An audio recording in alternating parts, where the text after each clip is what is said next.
Hey friends, and welcome back to A Simple Truth. We have a big day today, so I will try and keep the intro and outro short. We have a big day because we're going to be finishing up a lot of chapters of First Chronicles. After that, Psalm 127. But for First Chronicles, we're going to be looking at 26, 27, 28, and 29. We'll also be taking a look at, wow, there's a lot here. Gatekeepers, treasuries, military divisions, Solomon's calling to build the temple. We'll take a brief look at that. The tribe leaders, temple offerings, and then lastly, with First Chronicles, we're going to see that transfer of kingship again to David's son Solomon. And then finally, laboring and prospering for the Lord is what we're going to take a look at in Psalm. But first, First Chronicles. So chapter 26. Concerning the divisions of the gatekeepers of the Korathites, Mesalameth, the son of Korah, of the sons of Asaph, and the sons of Meselemiah were Zechariah the firstborn, Jeladiel the second, Zebediah the third, Jethniel the fourth, Elam the fifth, Jehohanan the sixth, Ahilionai the seventh. Moreover, the sons of Obed-Edom were Shemaiah the firstborn, Jehozabad the second, Joah the third, Sakar the fourth, Nethaniel the fifth, Amiel the sixth, Issachar the seventh, Peluthai the eighth, for God blessed him. Also, to Shemaiah his son were sons born who governed their father's houses, because they were men of great ability. The sons of Shemaiah were Othni, Raphael, Obed, Elizabad, whose brothers were Elihu and Shemamicah, were able men. All of these were sons of Obed-Edom, they and their sons and their brethren, able men with strength for the work 62 of Obed-Edom. And Meselemiah and his son had sons and brethren, 18 able men. Also, Hosa of the children of Merari had sons, Shimri the first, for though he was not the firstborn, his father made him the first, Hilkiah the second, Tebaliah the third, Zechariah the fourth. All the sons and brethren of Hosea were 13. Among these were the divisions of the gatekeepers, among the chief men, having duties just like their brethren, to serve in the house of the Lord. And they cast lots for each gate, the small as well as the great, according to their father's house. The lot of the east gate fell to Shelemiah. Then they cast lots for his son Zechariah, a wise counselor, and his lot came out for the north gate, to Obed-Edom, the south gate, and to his sons the storehouse. To Shephem and Hosea where the lot came out for the west gate, with the Shalaketh gate on the ascending highway, watchman opposite watchman. On the east were 6 Levites, on the north 4 each day, on the south 4 each day, and for the storehouse 2 by 2. As for the parbar on the west, there were 4 on the highway, and 2 at the parbar. These were the divisions of the gatekeepers among the sons of Korah, and among the sons of Merari. Of the Levites, Ahijah was over the treasuries of the house of God, and over the treasuries of the dedicated things. The sons of Ladan, the descendants of the Gershonites of Ladan, heads of their fathers' houses, of Ladan the Gershonite, Jeheliah, the sons of Jeheliah, Zetham and Joel his brother were over the treasuries of the Lord. Of the Ammonites, the Izaharites, the Hebronites, and the Uzzielites. Shabuel, the son of Gershom, the son of Moses, was overseer of the treasuries. And his brethren by Eleazar were Rabiah his son, Jeshiah his son, Joram his son, Zerchi his son, and Shelomith. This Shelomith and his brethren were over all the treasuries of the dedicated things, which King David and the heads of the fathers' houses, the captains over thousands and hundreds, and the captains of the army had dedicated. Some of the spoils won in battles they had dedicated to maintain the house of the Lord. And all that Samuel the overseer, Saul the son of Kish, Abner the son of Ner, and Joab the son of Zeruiah had dedicated. Every dedicated thing was under the hand of Shelomith and his brethren. Of the Israelites, Chenaniah and his sons performed duties as officials and judges over Israel outside Jerusalem.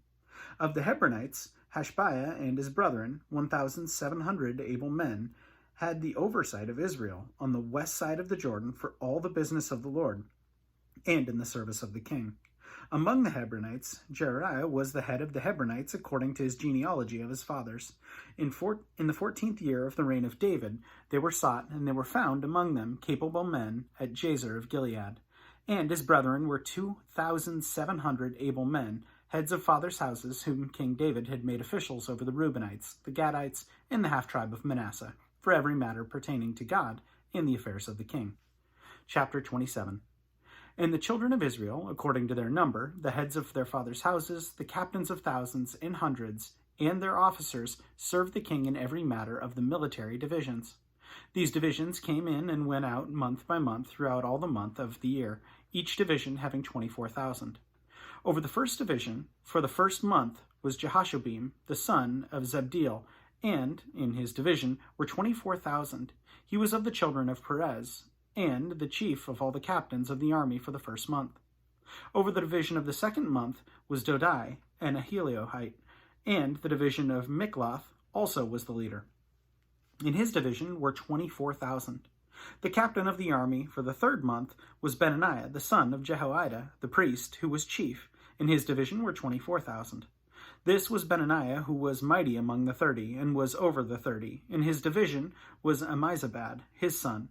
The fourth captain for the fourth month was Asahel, the brother of Joab, and Zebediah his son after him. In his division were 24,000. The fifth captain of the fifth month was Shemhuth, the Israelite. In his division were 24,000. The sixth captain for the sixth month was Ira, the son of Ikesh, the Tekatite. In his division were 24,000. The seventh captain of the seventh month was Helez, the Pelionite, of the children of Ephraim. In his division were 24,000. The eighth captain of the eighth month was Shebbachai, the Hushathite, of the Zerathites. In his division were 24,000. The ninth captain for the ninth month was Abiezer, the Anathothite, of the Benjamites. In his division were 24,000. The 10th captain for the 10th month was Maharai, the Nethaphite, sure I'm saying that wrong, of the Zerathites. In his division were 24,000. The 11th captain for the 11th month was Benaniah, the Perthanite, of the children of Ephraim. In his division were 24,000. The 12th captain for the 12th month was Heldai, the Nethaphite, of Othniel. In his division were 24,000. Furthermore, over the tribes of Israel, the officer over the Reubenites was Eleazar, the son of Zertri. Over the Shimonites, Sileaphath, the son of Makkah. Over the Levites, Hashbiah, the son of Kemuel. Over the Aaronites, Zadok. Over Judah, Elihu, one of David's brothers. Over Issachar, Omri, the son of Michael. Over Zebulun, Ishmaiah, the son of Obadiah. Over Naphtali, Jeremoth, the son of Azriel. Over the children of Ephraim, Hosea, the son of Azahiah, over the half-tribe of Manasseh. Joel, the son of Pedaliah, over the half-tribe of Manasseh and Gilead. Edo, the son of Zechariah, over Benjamin. Jasiel, the son of Abner, over Dan. Azriel, the son of Jeroham. These are the leaders of the tribes of Israel. But David did not take the number of those 20 years old and older, because the Lord had said he would multiply Israel like the stars of the heavens. Joab, the son of Zeruiah, began a census, but he did not finish, for wrath came upon Israel because of the census, nor was the number recorded in the account of the Chronicles of King David. And Asmaveth, the son of Adiel, was over the king's treasuries, and Jehonathan, the son of Uzziah, was over in the storehouses in the field, in the cities, in the villages, and in the fortresses. Erzri, the son of Chalub, was over those who did the work of the field for tilling the ground. And Shimei, the Ramathite, was over the vineyards. And Zabdi, the Siphthemite, was over the produce of the vineyards for the supply of wine. Baal-Hanan, the Gerderite, was over the olive trees and the sycamore trees that were in the lowlands. And Joash was over the store of oil. And Shiratai, the Sharonite, was over the herds that fed in Sharon. And Shaphat, the sons of Adlai, was over the heads that were in the valleys. Obiel, the Ishmaelite, was over the camels. Jediah, the Meronothite, was over the donkeys. And Jaziz, the Hagarite, was over the flocks. All these were the officials over King David's property.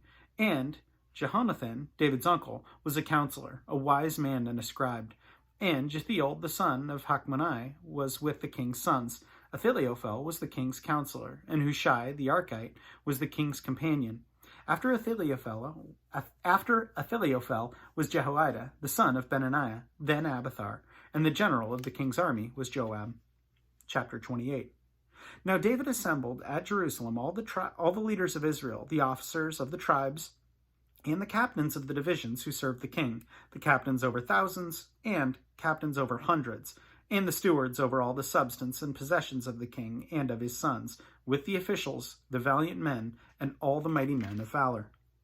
Then King David rose to his feet and said, Hear me, my brethren, and my people. I had it in my heart to build a house for the rest, for the ark of the covenant of the Lord, and for the footstool of our God.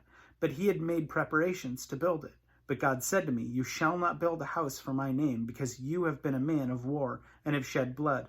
However, the Lord God of Israel chose me above all the house of my father to be king over Israel forever. For he has chosen Judah to be the ruler, and of the house of Judah, the house of my father, and among the sons of my father, he was pleased with me to make me king over all Israel, and of all my sons, for the Lord has given me many sons. He has chosen my son, Solomon, to sit on the throne of the kingdom of the Lord over Israel. Now he said to me, It is your son Solomon who shall build my house and my courts, for I have chosen him to be my son, and I will be his father. Moreover, I will establish his kingdom forever, if he is steadfast to observe my commandments and my judgments, as it is this day. Now, therefore, in the sight of all Israel, as the assembly of the Lord, and in the hearing of our God, be careful to seek out all the commandments of the Lord your God, that you may possess this good land, and leave it as an inheritance for your children after you forever. As for you, my son Solomon, know the God of your father, and serve him with a loyal heart and with a willing mind. For the Lord searches all hearts and understands all the intent of the thoughts. If you seek him, he will be found by you. But if you forsake him, he will cast you off forever. Consider now, for the Lord has chosen you to build a house for the sanctuary. Be strong and do it. Then David gave his son Solomon the plans for the vestibule, its houses, its treasuries, its upper chambers, its inner chambers, and the place for the mercy seat, and the plans for all that he had by the Spirit, of the courts of the house of the Lord, of all the chambers all around, of the treasuries of the house of God, and of the treasuries for the dedicated things, also for the division of the priests and the Levites, for all the work of the service of the house of the Lord, and for all the articles of service in the house of the Lord. He gave gold by weight for things of gold, for all articles used in every kind of service, also silver for all articles of silver by weight, for all articles used in every kind of service, the weight for the lampstands of gold, and their lamps of gold by weight for each lampstand, and its lamps for the lampstands of silver by weight, for the lampstands and its lamps according to the use of each lampstand. And by weight he gave gold for the tables of the showbread for each table, and silver for the tables of silver, also pure gold for the forks, the basins, the pitchers of pure gold, and the golden bowls. He gave gold by weight for every bowl, and for the silver bowls, silver by weight for every bowl, and refined gold by weight for the altar of incense, and for the construction of the chariot, that is, the gold cherubim that spread their wings and overshadowed the ark of the covenant of the Lord. All this, said David, the Lord has made me understand in writing, by his hand upon me, all the works of these plans. And David said to his son Solomon, Be strong and of good courage, and do it. Do not fear nor be dismayed, for the Lord God, my God, will be with you. He will not leave you nor forsake you until you have finished all the work of the service of the house of the Lord. Here are the divisions of the priests of the Levites, and for the servants of the house of God. And every willing craftsman will be with you for all manner of workmanship, for every kind of service. Also the leaders and all the people will be completely at your command. Chapter 29. Furthermore, King David said to all the assembly, My son Solomon, whom alone God has chosen, is young and inexperienced, and the work is great, because the temple is not for man, but for the Lord God. Now, for the house of my God, I have planned with all my might, gold for things to be made of gold, silver for things to be made of silver, bronze for things of bronze, iron for things of iron, wood for things of wood, onyx stones to be set, glistening stones of various colors, all kinds of precious stones and marble slabs in abundance. Moreover, because I have set my affection on the house of my God, I have given to the house of my God, over and above all that I have prepared for the holy house, my own special treasure of gold and silver, 3,000 talents of gold of the gold of Ophir, and 7,000 talents of refined silver, to overlay the walls of the houses, the gold for things of gold, and the silver for things of silver, and for all kinds of work to be done in the hands of craftsmen. Who then is willing to consecrate himself this day to the Lord? Then the leaders of the fathers' houses, leaders of the tribes of Israel, the captains of thousands and of hundreds, with the officers over the king's work, offered willingly. They gave their work for the house of God 5,000 talents and 10,000 darics of gold, 10,000 talents of silver, 18,000 talents of bronze, and 100,000 talents of iron. And whoever had precious stones gave them to the treasury of the house of the Lord into the hand of Jehiel the Gershonite. Then the people rejoiced, for they had offered willingly, because with a loyal heart they had offered willingly to the Lord. And King David also rejoiced greatly. Therefore David blessed the Lord before all the assembly, and David said, Blessed are you, Lord God of Israel, our Father forever and ever. Yours, O Lord, is the greatness, the power and the glory, the victory and the majesty. For all that is in heaven and in earth is yours. Yours is the kingdom, O Lord, and you are exalted as head over all. Both riches and honor come from you, and you reign over all. In your hand is power to make might, and in your hand it is to make great, and to give strength to all. Now therefore, our God, we thank you and praise your glorious name. But who am I, and who are my people, that we should be able to offer so willingly as this? For all things come from you, and of your own we have given you. For we are aliens and pilgrims before you, as were our fathers. Our days on earth are as a shadow and without hope. O Lord our God, all this abundance that we have prepared to build you a house for your holy name is from your hand, and is all your own. I know also, my God, that you test the heart and have pleasure in uprightness. As for me, in the uprightness of my heart, I have willingly offered all these things, and now with joy I have seen your people, who are present here, to offer willingly to you. O Lord God of Abraham, Isaac, and Israel, our fathers, keep this forever in the intent of the thoughts of your heart, in the thoughts of the heart of your people, and fix their heart towards you. And give my son Solomon a loyal heart to keep your commandments and your testimonies and your statutes, to do all these things, and to build the temple for which I have made provision. Then David said to all the assembly, Now, bless the Lord your God. So all the assembly blessed the Lord God of their fathers, and bowed their heads and prostrated themselves before the Lord and the king. And they made sacrifices to the Lord, and offered burnt offerings to the Lord on the next day, 1,000 bulls, 1,000 rams, 1,000 lambs, with their drink offerings, and sacrifices in abundance for all Israel. So they ate and drank before the Lord with great gladness on that day. And they made Solomon the son of David king the second time, and anointed him before the Lord to be the leader, and Zadok to be the priest. Then Solomon sat on the throne of the Lord as king instead of David his father, and prospered, and all Israel obeyed him. All the leaders and the mighty men, and also the sons of King David, submitted themselves to King Solomon. So the Lord exalted Solomon exceedingly in the sight of all Israel, and bestowed on him such royal majesty as had not been on any king before him in Israel. Thus David the son of Jesse reigned over all Israel, and the period that he reigned over Israel was 40 years. 7 years he reigned in Hebron, and 33 years he reigned in Jerusalem. So he died in a good old age, full of days and riches and honor, and Solomon his son reigned in his place. Now the acts of King David, first and last, indeed they are written in the book of Samuel the seer, in the book of Nathan the prophet, and in the book of Gad the seer, with all his reign and his might, and the events that happened to him, to Israel, and to all the kingdoms of the lands. And Psalm 127. Unless the Lord builds the house, they labor in vain who build it. Unless the Lord guards the city, the watchman stays awake in vain. For it is vain for you to rise up early, to sit up late, to eat the bread of sorrows. For so he gives his beloved sheep. Behold, children are a heritage from the Lord. The fruit of the womb is a reward, like arrows in the hand of a warrior. So are children of one's youth. Happy is the man who has the quiver full of them. They shall not be ashamed, but shall speak with their enemies in the gate. So I told you it was going to be a little bit longer. But yeah, I think that's it, is how are we laboring for God? That's it. I'll leave you with that. It's a beautiful story, beautiful stuff. And just ask yourself that today. Thanks for joining, friends. Have a good one.